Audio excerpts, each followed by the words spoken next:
Muy buenas tardes, bienvenidos, gracias por estar con nosotros en Noticiero Hechos. Esta es la emisión de la tarde. Graciela Rajo, ¿cómo estás? Bien, Armando, por acá es rápido, se va pasando el tiempo. Rapidísimo. Ya la próxima semana se termina el segundo mes del año. Finaliza el segundo mes del año. Así las cosas entonces. Iniciamos con nuestros titulares, señores. Hay avances en las investigaciones sobre el asesinato de la familia del preparador físico del Sonsonate Fútbol Club. 2 de los buscados como sospechosos pudieron haber sido asesinados para evitar su captura. Le tenemos todos los detalles. En menos de 24 horas fue asesinado otro estudiante de bachillerato. El joven estaba a las afueras de su vivienda en Apopa cuando 2 sujetos le dispararon. No se reportaron capturas. El director de la Policía Nacional Civil amplió información sobre el caso del magistrado acusado de agresión sexual en prejuicio de una niña de 10 años, quien fue detenido en flagrancia. Continúa la polémica por el préstamo de $32 millones para la construcción del nuevo edificio de la Asamblea Legislativa. Le contamos en qué consiste la propuesta presentada por el Partido Gana y otros legisladores. Y en las internacionales, una tragedia se registró en Bangladesh. Más de 70 personas murieron tras un incendio que arrasó con varios edificios. Al menos 200 bomberos fueron desplegados para controlar las llamas. Iniciamos saliendo a la fuerza informativa de Noticiero Hechos. Raúl Hernández permanece en la Asamblea Legislativa, donde ya se generan reacciones, por supuesto, por la cancelación del préstamo. Esto para el edificio de la Asamblea Legislativa. Adelante, Raúl, con tu avance. En unos minutos conoceremos una nueva propuesta de los diputados acá en la Asamblea Legislativa para no utilizar los $32 millones que tienen de un préstamo para la construcción de un nuevo edificio. Y hay personas, instituciones que han impulsado una campaña precisamente contra la estigmatización de la juventud. De eso nos estará hablando la periodista Ileana Leiva en este emisión. También saludamos a Antonio Valladares, que se encuentra hablando del caso de los infocentros. Por supuesto, toda esa información más adelante. Iniciamos hechos. Precisamente, trabajadores de la Asamblea Legislativa y diputados realizaron un simulacro ante un eventual terremoto y evitar tragedias. Y es que los más de 2.000 empleados abandonaron las instalaciones del edificio que fue construido en los años 70 y que se encuentra dañado producto de los terremotos y constantes sismos. Según los estudios, del 90% de las vigas se encuentran en mal estado y el Ministerio de Trabajo ha dado un plazo de 60 días para que sea evacuado.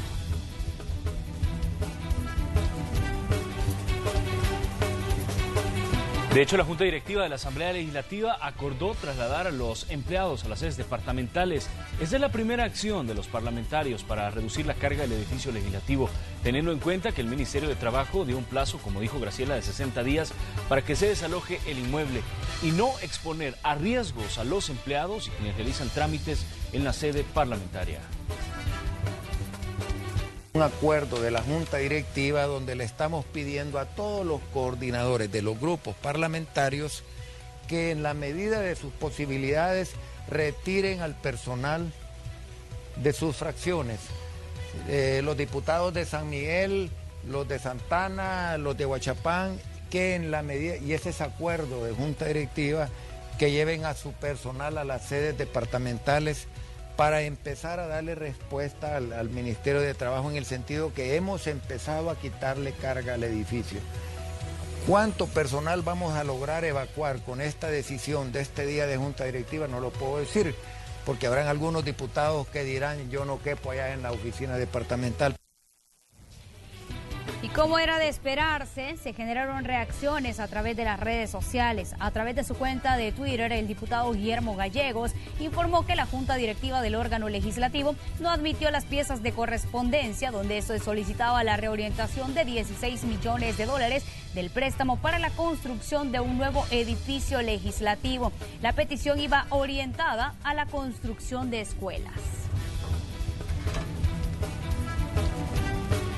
Es que este polémico caso de los $32 millones tenía la Asamblea Legislativa precisamente para la construcción del nuevo edificio sigue generando polémica. El periodista Raúl Hernández nos informa de una nueva propuesta que ha sido presentada por los diputados. Raúl, ¿en qué consiste? Bienvenido.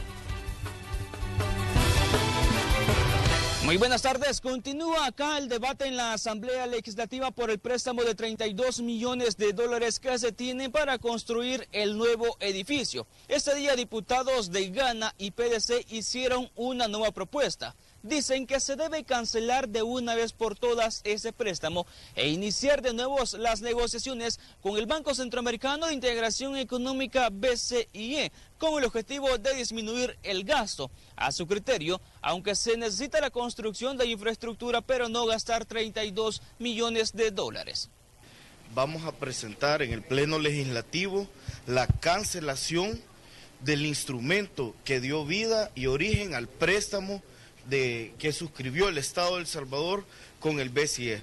Esto en razón que cada día, cada minuto, cada segundo estamos pagando por cargos no desembolsados de este préstamo y a la fecha ya hemos pagado más de $500,000 solo en ese tipo de concepto.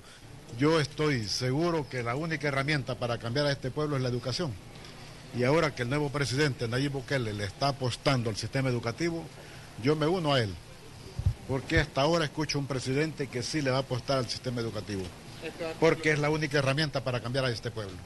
Ante esta propuesta buscamos a legisladores de otros institutos políticos que están de acuerdo, están en cancelar este préstamo e iniciar unas nuevas negociaciones. Esto a pesar de que el edificio, al menos el 90% de las vigas se encuentran dañadas. Ese debate hay que sacarlo del mero hecho propagandístico de que si son tantos, que 25, que 30, que 40. Y que hay que sacarlo de ahí, hay que ponerlo en el... Bueno, aquí ahorita estamos reunidos. Si tiembla y se nos viene abajo, ¿quién va a responder por la muerte de los que aquí quedemos? Es que ese es el tema que hay que definir, ¿de acuerdo? No estarse poniendo que si lo quito, que si lo pongo, que si hago lo otro. Eso me parece ser, es una total irresponsabilidad.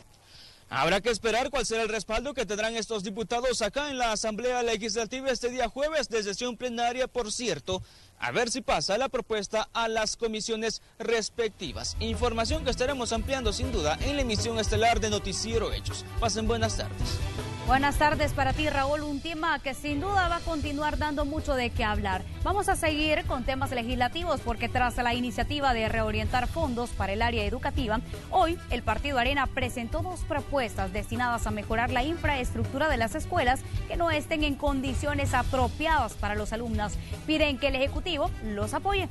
Inmar Batres tiene los detalles desde el COENA. Adelante. Muy buenas tardes, gracias por estar en sintonía con nosotros. Estamos en la sede central del Partido Arena. En medio de esta crisis interna que tiene la oposición, ha anunciado dos medidas que presentarán en la Asamblea Legislativa este día. Una es sobre el mejoramiento de la infraestructura escolar. Para eso están proponiendo al Ejecutivo que destine 50 millones de dólares. ¿De dónde saldría este dinero? 30 millones de gastos reservados y ahorros de gastos administrativos, otros 20. Ahí suman esa cifra. Lo cierto es que esta conferencia también estuvo una diputada que apoyó la propuesta del presidente electo Nayib Bukele de reorientar varios millones de dólares para este mismo tema de mejorar la infraestructura. Hablamos de Felisa Cristales. Otros 3 diputados que firmaron esa pieza de correspondencia no estuvieron presentes acá en el COENA. ¿Qué dice Mauricio Interiano al respecto? Escuchemos a continuación. No nos enfrasquemos en un préstamo, ¿no? Sino si está la posibilidad de hacer una mayor inversión, de hacerlo más rápido, porque lo otro, una reorientación de fondos, puede ser casi inmediata. Lo que sí requerimos, obviamente, es la voluntad del Consejo de Ministros que lo presente. 50 millones son 30 millones de gastos reservados, que eso no tiene un destino, es más, lo hemos hablado, lo dijimos desde la aprobación del presupuesto, y 20 millones de reducción de gastos administrativos, que sabemos que se puede de un presupuesto de más de 5.000 millones de dólares. En este tema específico han hablado con el Ejecutivo. Hemos tenido discusiones previas y conversaciones revisando el presupuesto, o sea que sí hemos identificado, es más, fue parte de las negociaciones de presupuesto que hicimos. Bien, pero Arena también señaló que volverán a presentar la propuesta de aumentar 2% del FODES para las alcaldías, para que éstas puedan también ver la infraestructura y por supuesto mejorarla y que los jóvenes puedan recibir clases en condiciones adecuadas. Escuchemos a continuación nuevamente a Mauricio Interiano y también al doctor Norman Quijano, presidente de la Asamblea Legislativa, sobre qué tan unido estará el Partido Arena en estos temas. no es una falta de fondos que ha tenido el país, sino una falta de orientación, una falta de priorización. Entonces sí hay espacio, ya sea por recaudación adicional que se logre o por reducción en gastos administrativos de este año. Estamos hablando varios temas ahorita y por eso es que dilaté un par de horas la reunión, porque también habían otros grupos que también estaban en reuniones y que estaban buscando coincidir en algunas posiciones para los temas que tenemos para la plenaria de ahora. Bien, la información que nosotros le tenemos desde el COENA, por supuesto que le estaremos dando seguimiento tanto a las propuestas del Partido Arena y también a las otras que se puedan presentar durante la plenaria de este día. Buenas tardes. Perfecto, Irma, gracias. Muy buenas tardes. Vamos a pasar a otro tipo de informaciones. Saben, el director de la Policía Nacional Civil, Howard Cotto, dijo que durante la captura del magistrado de la Cámara Tercero de los Civiles, el señor Jaime Escalante, también se le decomisó un vehículo y un arma de fuego registrada a su nombre. El magistrado es señalado de agresiones sexuales en contra de una menor de tan solo 10 añitos de edad. Sin embargo, para ser procesado, la Asamblea Legislativa debe quitarle el fuero constitucional a petición de la Fiscalía General de la República. Lo que sí puedo comentar es que la persona fue detenida en flagrancia, estaba retirándose, huyendo del lugar cuando nosotros pudimos intervenir y capturarlo. Había dejado un vehículo abandonado que nos permitió, a través no solo del vehículo, sino un arma que se encontraba en su interior, la individualización de esta persona. De acuerdo a lo que sabemos, eso es lo único adicional que podría comentar, es que está establecido en las primeras indagaciones que no existía ninguna relación o vínculo previo entre la víctima y el agresor. Bien, y en las próximas horas la Fiscalía General de la República podría presentar la solicitud de antejuicio a la Asamblea Legislativa, esto en contra del magistrado de la Cámara Tercera de lo Civil de San Salvador, Jaime Eduardo Escalante Díaz, quien fue capturado tras ser denunciado por la madre de una niña de tan solo 10 años de edad a quien habría agredido sexualmente. El Ministerio Público ya asignó el caso a un fiscal de Apopa y a personal de la Unidad Especializada de la Mujer, mientras se reciben los informes del examen practicado a la víctima por el Instituto de Medicina Legal. Conozcamos algunos antecedentes del exfuncionario que perdieron inmunidad, el 5 de diciembre del 2016 con 43 votos fue desaforado el exministro de Defensa Atilio Benítez, luego que el Ministerio Público solicitara al Congreso iniciar un proceso de antejuicio contra él por los delitos de comercio y depósito ilegal de arma de fuego, actos arbitrarios y estafa agravada. En abril del 2018 también fue desaforado el magistrado suplente de la Cámara Tercera de lo Civil, Joaquín Francisco Molina Linares. El proceso fue solicitado por la Fiscalía General por el delito de prevaricato por favorecer con una resolución a un imputado que era procesado por el juzgado primero de sentencia del municipio de Atiquizaya del departamento de Aguachapán. Estos son algunos casos de funcionarios que fueron desaforados por el Parlamento vinculados a casos muy graves contra la ley. Y a través de un comunicado de prensa, el Consejo Nacional de la Niñez y de la Adolescencia expresó su rechazo y preocupación ante el incremento de hechos de violencia sexual cometidos contra niños, niñas y adolescentes. Esto tras conocer la acusación que pesa sobre el magistrado de la Cámara Tercera de lo Civil de San Salvador, a quien se le atribuye la presunta comisión de agresiones sexuales en prejuicio de una niña de tan solo 10 años de edad. Instan a las autoridades competentes a proceder de inmediato y aseguraron que se mantendrán muy vigilantes para garantizar que se haga justicia y se proteja a la víctima y a su familia. Vamos a cambiar de información porque varios sectores que representan empleados públicos denunciaron que dentro de las instituciones del Estado se están dando cambios de jefaturas hacia otras dependencias. Esto para mantener las cuotas políticas. Piden a las autoridades electas que estarán en el Ejecutivo a partir de junio que puedan resolver esta problemática y sostuvieron que cambien por completo a titulares de cada cartera de Estado. Además, se mostraron en contra de una posible aprobación de la ley del servicio civil.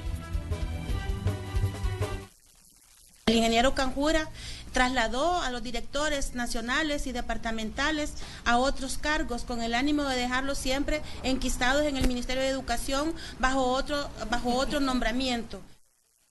La Cámara de Comercio e Industria de El Salvador espera que se trabaje de manera estrecha con el nuevo gobierno, dando prioridad a las necesidades del gremio y de la población en general. Hacer un llamado para darle prioridad a temas como, por ejemplo, la seguridad, el desarrollo económico y el empleo.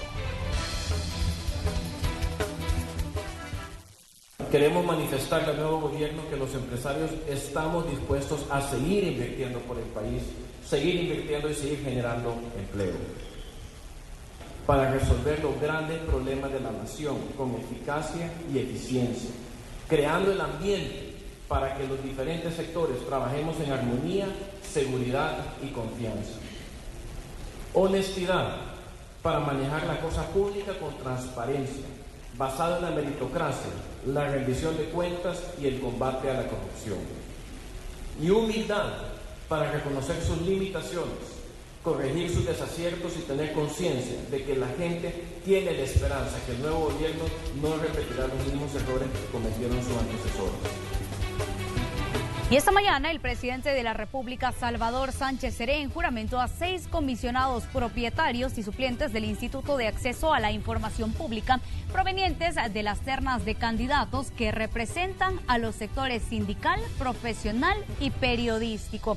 Los nuevos comisionados del Instituto de Acceso a la Información Pública son René Eduardo Cárcamo como comisionado propietario por la Universidad de El Salvador, las universidades privadas, Silvia Cristina Pérez Sánchez como miembro suplente procedente de ese mismo sector, y a los comisionados José Alirio Cornejo Najarro y Cecia Josabet Mena Reina como propietario y suplente por parte de las asociaciones profesionales. En cuanto a la representación de los sindicatos autorizados por el Ministerio de Trabajo y Previsión Social, se nombró como propietaria a las comisionadas Claudia Liduvina Escobar Campos y Daniela Hueso de Claros. No hubo representación de periodistas debido a que no hay suficientes asociaciones del gremio en el país. Y quien cuestionó el proceso para la elección de los comisionados al Instituto de Acceso a la Información Pública fue la Fundación de Estudios para la Aplicación del Derecho, FESPAD, ya que considera que hubo arbitrariedades en el proceso y falta de transparencia. A juicio de FESPAD, los perfiles de los comisionados electos deben destacar por la independencia, capacidad y moralidad notoria, esto para garantizar el derecho de acceso a la información a la población, contribuyendo así al combate contra la corrupción. Con esta información hacemos nuestra primera pausa comercial. Ya regresamos.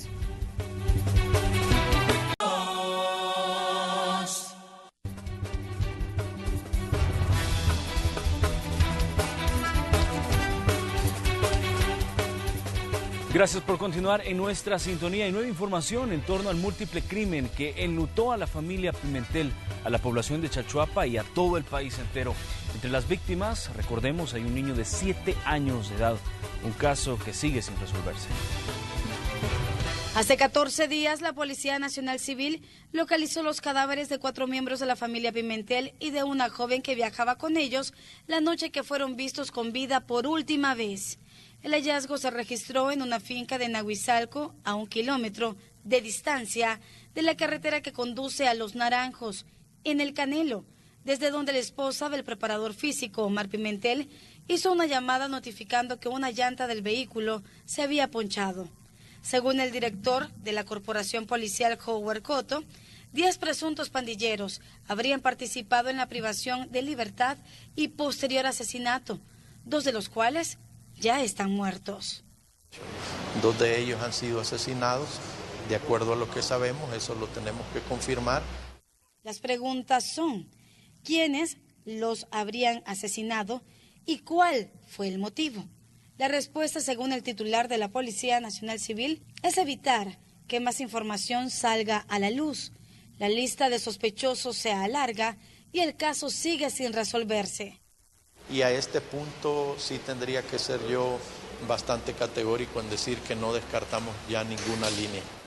10 son los implicados en el múltiple crimen, 6 ya están tras las rejas, 2 están muertos y 2 más siguen prófugos de la justicia.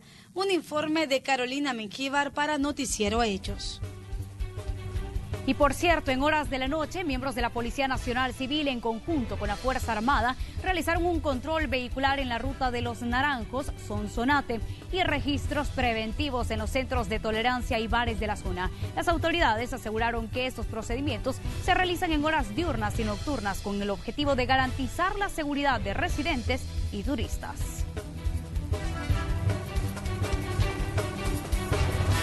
Y en horas de la noche, un joven de 18 años fue asesinado con arma de fuego. Esto en el cantón Joya Galana del municipio de Apopa, ubicado sobre la carretera antigua a Quesaltepeque. Según las autoridades, la víctima, identificada como Melvin Giovanni López, se encontraba sentado en las afueras de su casa cuando dos presuntos pandilleros lo asesinaron. López, de 18 años, cursaba su primer año de bachillerato en el centro escolar Ángela de Romero y trabajaba en una chatarrera del mismo municipio.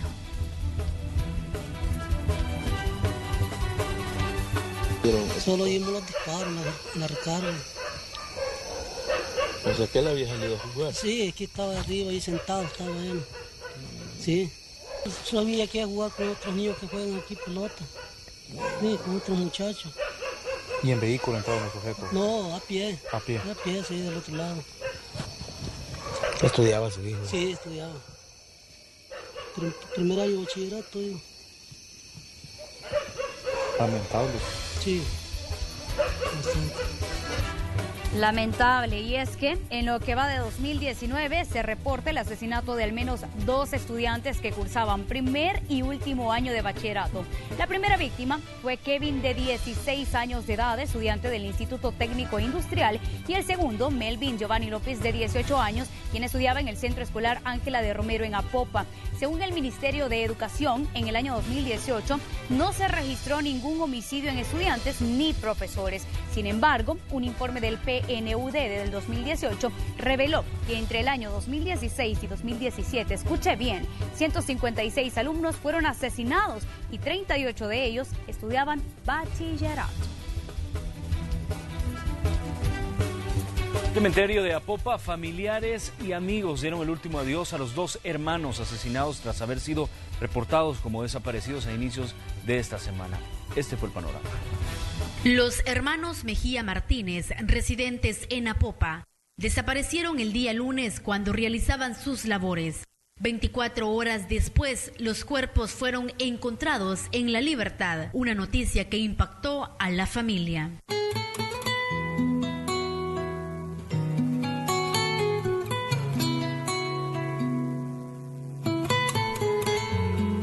Ronald Osvaldo, de 28 años, y Jonathan Josué, de 26, se congregaban en el templo de Alabanza Judá, quienes trabajaban con los jóvenes de la iglesia. Grandes jóvenes visionarios, con grandes talentos, capacidades, se llevaban tanto bien con jóvenes como con adultos, eran muy amorosos y jóvenes que los extrañaremos siempre. Que él siempre me enseñó fue: cuando vos estés grande, nunca te alejes de Dios, porque alejarse de Dios trae consecuencias negativas a tu vida. Y si vos estás aquí, nunca tenés que retroceder.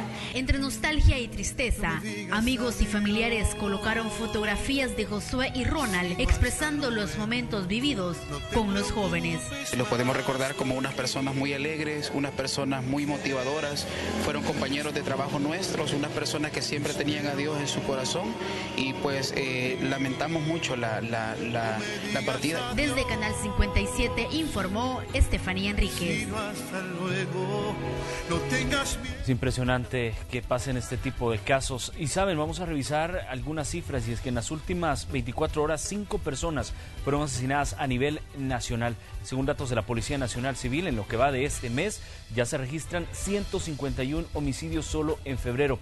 Si nos vemos acá, por ejemplo, abajito, vemos los homicidios en 2019, van 436, y muchos nos estamos preguntando, bueno, esto si comparamos algunas cifras con el mismo periodo del año anterior, ¿de cuánto estamos hablando? Bueno, la respuesta es muy sencilla. Según datos de la policía, abajito tenemos homicidios menos 89. Esto si comparamos los datos, estamos hablando de menos 17% de homicidios. Estos son algunas estadísticas de homicidio precisamente que se reportan. Homicidios de mujeres en 2019 se hablan de -4, esto también si comparamos con datos del año pasado, es decir, 58. El promedio de homicidios en 2019, tal como lo estamos viendo en pantalla, es de 7.6. El promedio de 2019 como tal del año es de 8.6 y municipios sin homicidios, según datos de las autoridades, es específicamente de 135. Recordemos, estos son algunos datos proporcionados por la Policía Nacional Civil.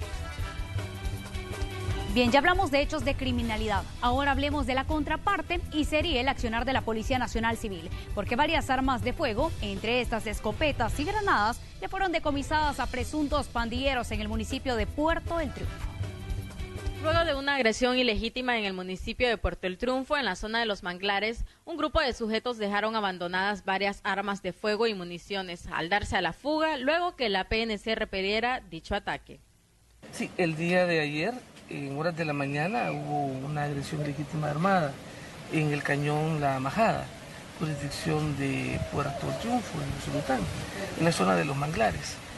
En ese lugar, un grupo de delincuentes terroristas atacaron a una patrulla policial y producto del intercambio de fuego que hubo, estos sujetos dejaron abandonados en la zona una carabina calibre 30-30, una subametralladora UCI, 2 pistolas calibre 9 milímetros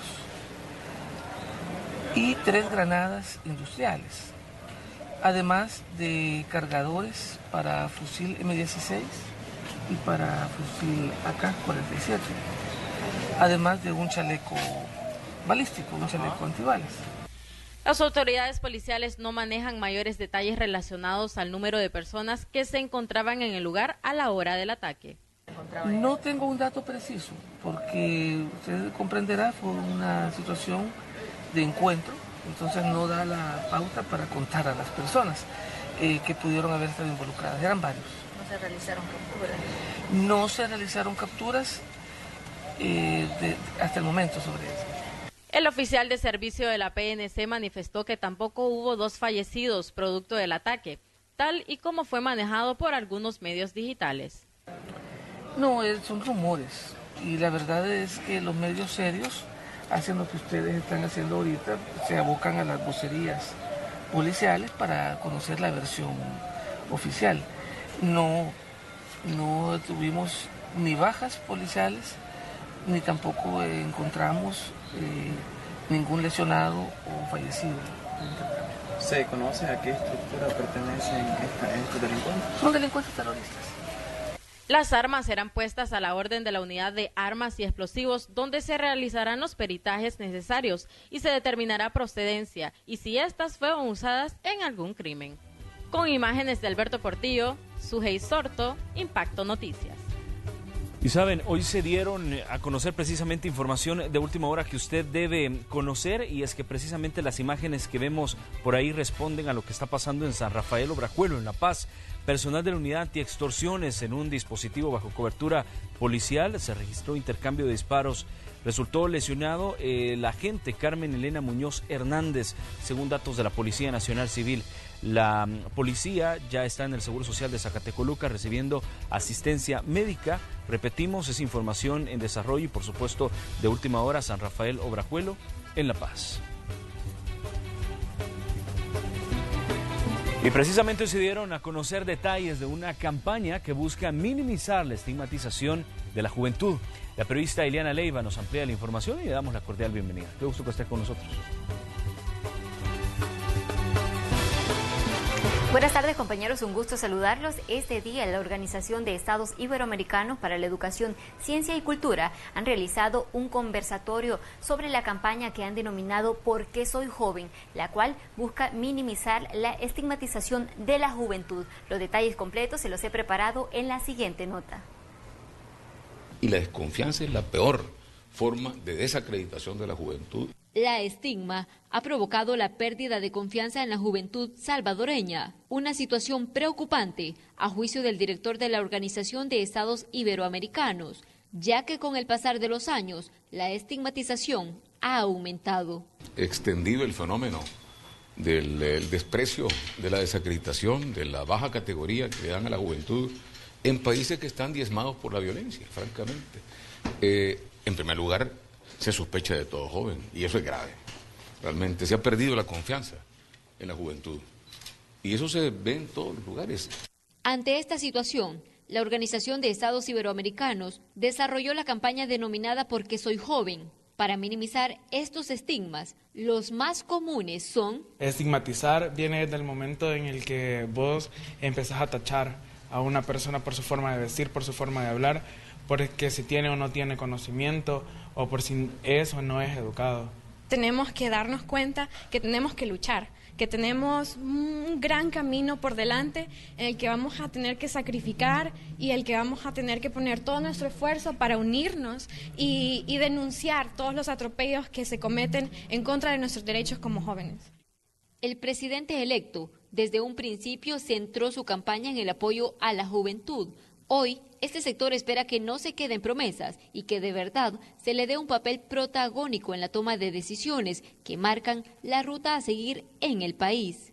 Que este gobierno se proponga hacerlo con mucha fe en la juventud, con esperanza e ilusión en una democracia más viva, más cercana a la comunidad, que no se centre solamente en que estén recintos burocráticos, legislativos, casas presidenciales, que salga a la calle. La campaña ¿Por qué soy joven? Deriva del proyecto Transformación del Entorno Escolar para el Desarrollo Integral y la Promoción de Paz, que inició desde el año 2016 en el país. Con este informe yo regreso con ustedes La Señal. Buenas tardes. Gracias a la periodista Iliana Leiva por la información. Vamos a hablar de temas judiciales porque se reinició el juicio en contra de los acusados de peculado y negociaciones ilícitas en el caso Infocentros. Los detalles con Antonio Valladares. Adelante. Buenas tardes. En efecto, este día Nicola Angelucci, expresidente del Banco Multisectorial de Inversiones, junto al exdirector de Infocentros, Sigfredo Figueroa, comparecieron ante el Tribunal Tercero de Sentencia para continuar con el proceso de vista pública en su contra. En esta ocasión fue parte de los alegatos de la defensa técnica, pero en esta oportunidad tuvo la palabra el presidente del Banco Multisectorial de Inversiones, quien asegura que las acusaciones hechas por el Ministerio Público no tienen fundamentación. Como recordamos, la Fiscalía sostiene que se creó una supuesta red de desarrollo mediante la cual se habrían desviado al menos 6 millones de dólares, pero Nicola Angelucci sostiene que no fue un invento de parte suya, sino más bien fue un plan estatal mediante el cual se pretendía generar desarrollo de cara a los avances tecnológicos que se estuvieron realizando a finales de la década de los 90 y que se empezó a implementar a inicios del año 2002.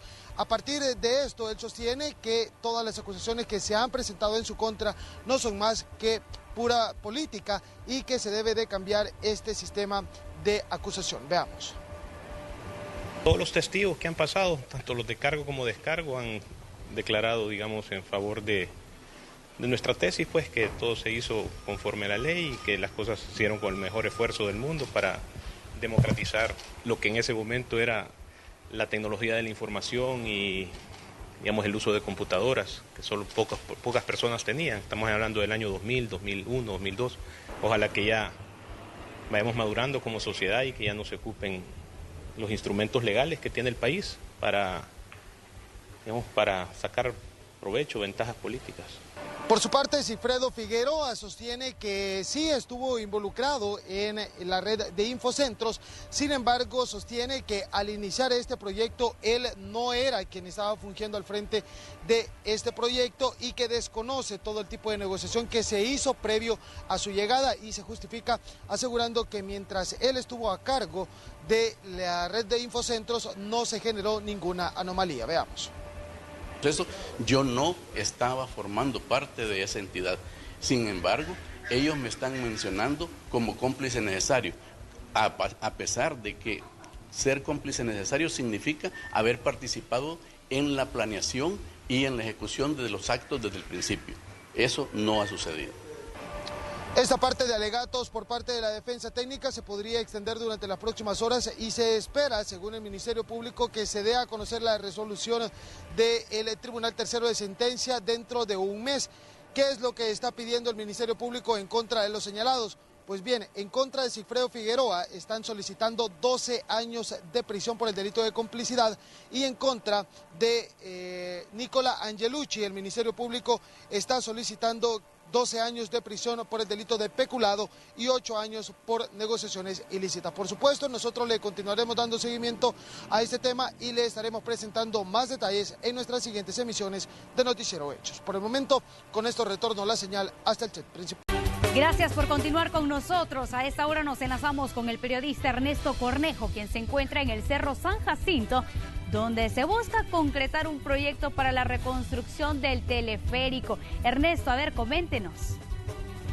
Buenas tardes, Graciela, y buenas tardes a los amigos televidentes. En efecto, hace un par de minutos atrás nos encontramos en el Cerro San Jacinto, y es que las autoridades de la alcaldía de Soyapango iniciaron un recorrido por ese lugar, y es que el día de ayer el alcalde de ese municipio...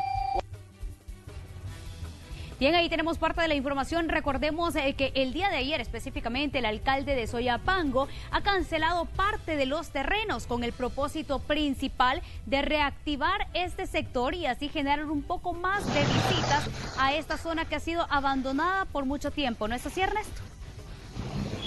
Así es, Graciela. Buenas tardes, y buenas tardes a los amigos televidentes de Noticiero Hechos.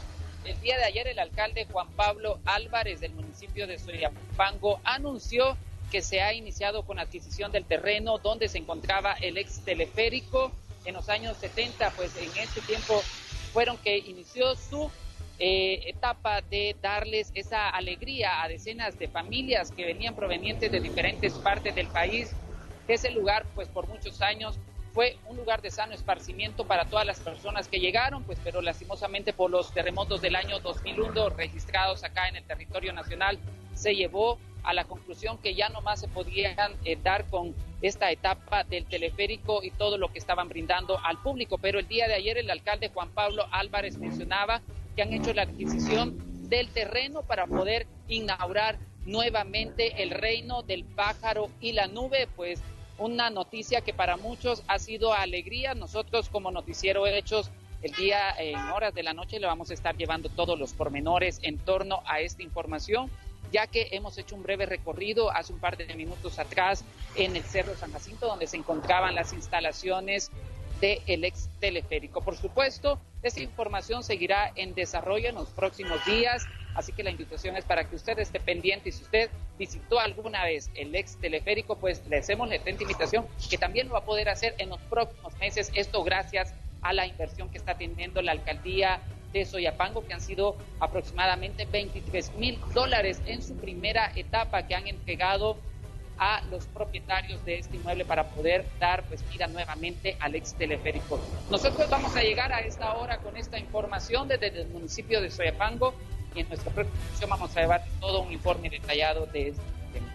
Claro que sí, muchas gracias, Ernesto. Y si hacemos un poco de contexto, recordemos que el primer cierre fue allá por el año de 1977. Posteriormente abrió sus puertas en el año 2000 y luego se hizo ya el cierre definitivo. Y como tú lo decías, es una inversión bastante grande porque la alcaldía de Soyapango hizo el desembolso de $23,580 y con esto ya se estaría reactivando el turismo, por lo menos en ese punto. Gracias, Ernesto, por la información. Buenas tardes. Buenas tardes para ti, Ernesto. Y ahora vamos con más, y esta vez Armando nos tiene el detalle. Por supuesto, y vamos a hablar de Tucson, Arizona, que ahí fueron detenidos por las autoridades migratorias un grupo de migrantes centroamericanos integrados por 81 guatemaltecos y 22 hondureños. En total, estamos hablando de 103 centroamericanos quienes viajaban, 59 menores de edad. Los agentes fronterizos afirmaron que han detectado un alarmante incremento en el número de grupos de migrantes que viajan en familia y se quedan al norte de la frontera, en lugares remotos y a veces peligrosos de Arizona y de Nuevo México. Las familias suelen buscar a agentes estadounidenses para entregarse y solicitar asilo de alguna u otra forma de protección humanitaria.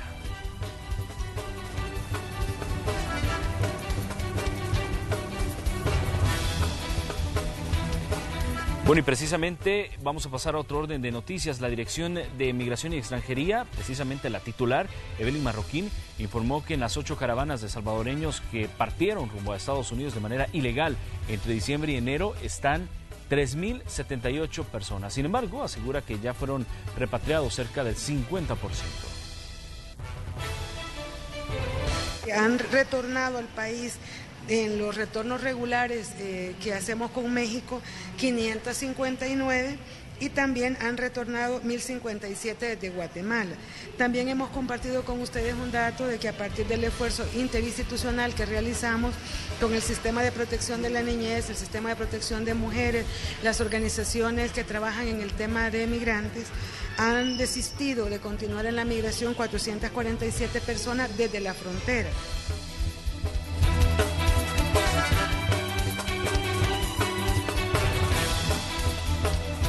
Bien, actualizamos información de carácter internacional y es que a través de un comunicado, el FMLN rechazó bloqueos económicos y acciones bélicas injerencistas promovidas desde Washington.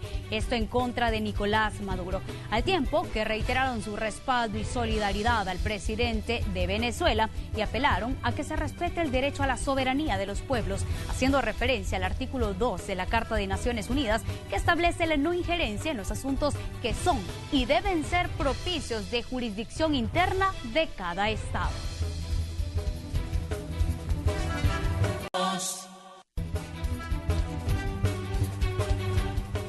Gracias por continuar con nosotros y hoy sí vamos a comentar qué es lo más destacado de la jornada deportiva con Zuly Rodríguez. Bienvenida. Hay mucho que hablar de la Alianza. Gracias, Graciela, gracias. La verdad es que sí, Armando, hay mucho que hablar, sobre todo del fútbol nacional, porque ayer vivimos un partido muy vibrante, un encuentro que estábamos esperando todos por la Liga de Campeones de la CONCACAF. Y el Alianza FC ha dado un buen resultado. Muchos dicen, ¿por qué bueno si es un empate sin goles? Pues bien, porque hemos vivido un partido que dejó muy buenas sensaciones a la afición local. Y ahí el Alianza ha empatado por 0-0 ante los Rayados de Monterrey, que llegaron con todos sus jugadores insignias. Pero la buena defensa y cierre de espacios hizo que los actuales subcampeones nacionales lograran un empate sin goles en casa, dejando la eliminatoria abierta para el próximo 27 de febrero en México.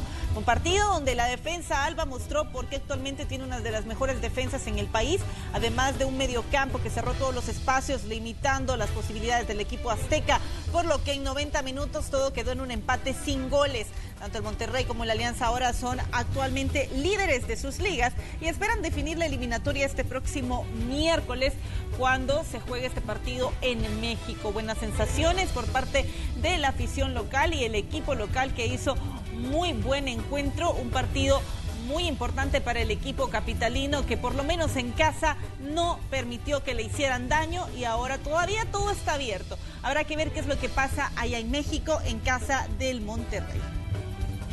Entonces, así nos despedimos. Somos a Noticiero Hechos Tarde. Nos vemos mañana, 9:30 de la tarde.